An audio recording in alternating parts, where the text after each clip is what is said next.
So when we're completing stats, we need to compare our data.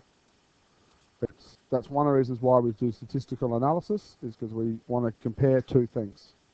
And sometimes it's very hard to compare, say, apples and oranges together, because they're two different bits, two different fruits.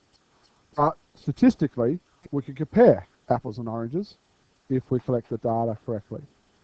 So let's look at the following situation. In a certain school, all students are encouraged to learn to play a musical instrument and become a member of one of the many school bands. The senior music teacher in a school is concerned about wind players breathing at the wrong places when playing music. The teacher knows that some of the players do not have this difficulty when taking after taking breath control lessons. So,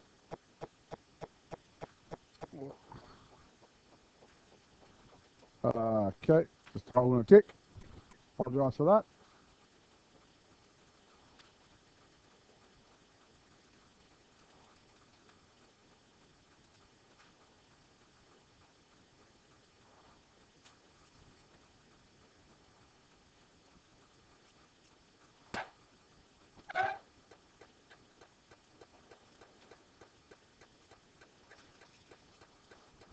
So, I don't know why my hand's not working anymore. I'll just have to stand over here. So the problem? We're taking precious time away from practice to give instruction on breathing to all the wind players be worthwhile. So what I want to know is time when students are practicing is short and important. And so if we actually stop and take time to teach them how to breathe, are they going to become better players? Is it actually going to help them overall? All right. Don't know. We need to look at that. So when you're doing an investigation, we need to look at how we do it. So this is formulating a method of investigation. The music teacher decides to compare students who have taken music lessons in breath control with those who have not. A sample of 23 students who have taken the lessons in breath control is matched as closely as possible to those who have not, in both length of how long they've played for, and so forth. The players will be then asked to play up and down a simple scale, and the length of time they play until they've taken their fifth breath will be measured. All right. So if you're into breath control, if you know how to breathe correctly when playing a musical instrument, you'll be able to play for longer. In fact, you breathe less times. All right. If you don't know how to breathe control, you run out of breath pretty quickly, and you need to take another one. So then they need to look at collecting the data. So it's estimated to take about 5 minutes to measure for each student, and the total amount of time is about 4 hours, so they come up with data. So here's the 21 data points. So they selected 23 students. For some reason, 2 students weren't able to do it. So here's the 21 data points for those who did have training, and here's 19. So obviously 6 players couldn't do it for the untrained players. So now we want to analyze the data. And so this is the bit that we've been doing. We've been given these data sets before. And so the first thing that we did right at the very start was to draw graphical representations, correct? We drew histograms and column graphs and that sort of stuff right at the beginning, right end of last term. And the last one of those types of things, graphical representations, we did was a stem and leaf plot. And so what they've done here is they've drawn a stem and leaf plot, but they've done what's called a back-to-back,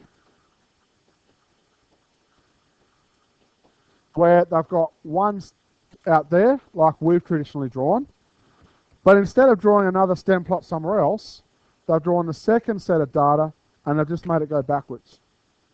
So this here means 83. So this is still our unit, so our tens, and this is still our units. Okay, so here, that's going to be 73. So that one there would be 73. So we're just reading it backwards. This one here, we still read as we normally would, so 52 or 24. So we'd read that one as we are used to reading, but this one here, we just need to remember it's tens in the middle column and then the units outside.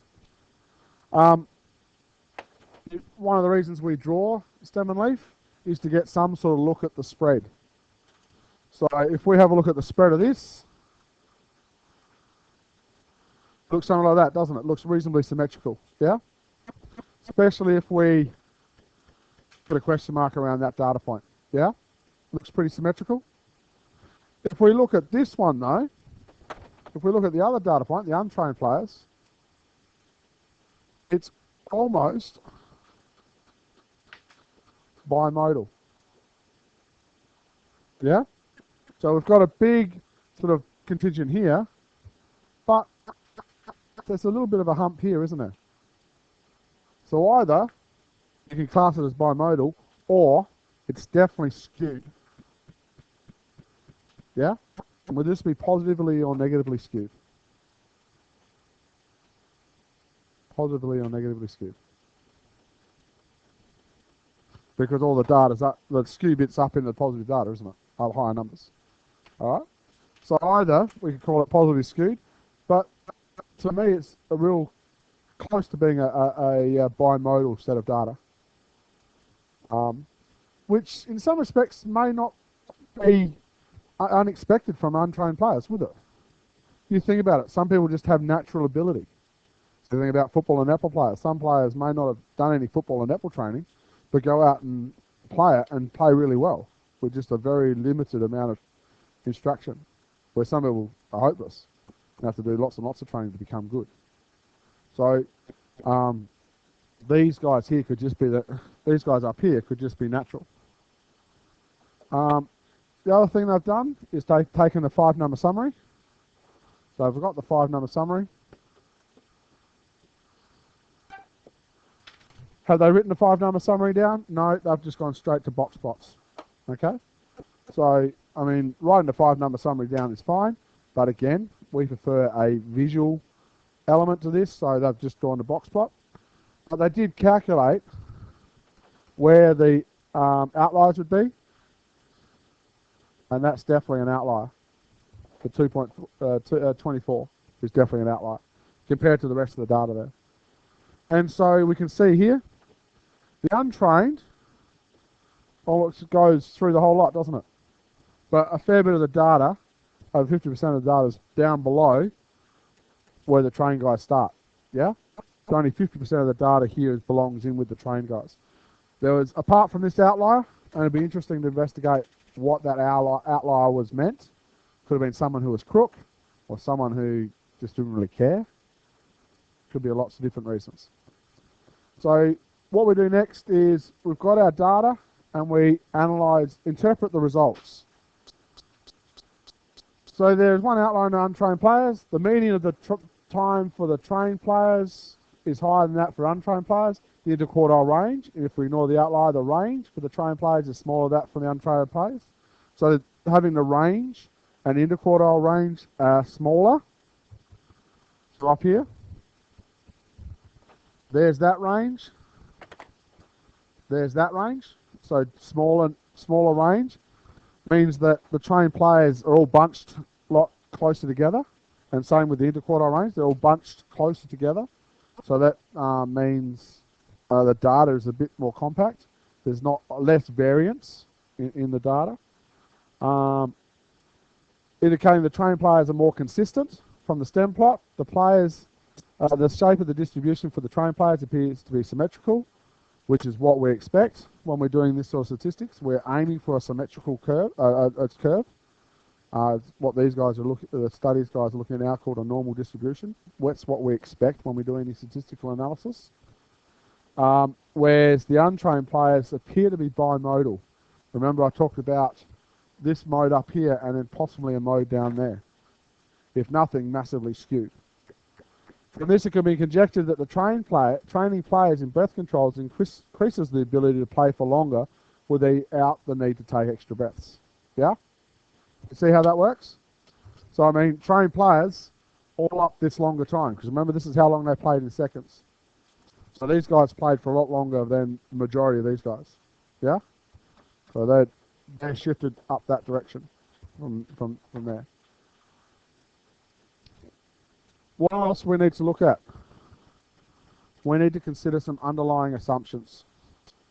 All right, so we need to start thinking about, okay, what sort of things have we just made some assumptions about in collecting this data and analysing this data?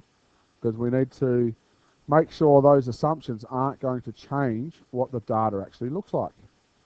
So it's assumed that the main difference between the two groups is the one that's is the training of the breath control. All right, so we assume that's the main difference, correct? It's also possible that students are more enthusiastic about playing a musical instrument. And the ones more enthusiastic are more likely to go and do the breath control classes, yeah? The bimodal nature of the distribution for untrained players indicates there could be two different types of untrained players. All right? The better ones seem no different from the trained players. So the better untrained players possibly could have discovered the secret of breath control themselves. Because they're enthusiastic about playing, for some reason they didn't go to the breath control training, but they're enthusiastic about playing, they probably practice all the time, and they probably just picked it up and worked it out themselves that this is the better way to breathe. If I breathe like this, I'm going to be able to play for longer and I'm going to play better. All right? Whereas those who are not very enthusiastic, they practice at home when their mum and dad are yelling at them to practice, and they sort of begrudgingly go to school because the school makes you play an instrument, and that just happened to be the only instrument left when they went to choose, because all the cool instruments had already gone, so they're left with a clarinet. So enthusiasm may be a major part. So maybe some further work needs to go on to the enthusiasm between trained players and untrained players. And so it might be a third category. You have trained players with breath control that are enthusiastic. The outlier may have been a person who did the breath control but still not very enthusiastic and just went, all right, done, catch you later. You know? So they're the sort of things that need to talk about.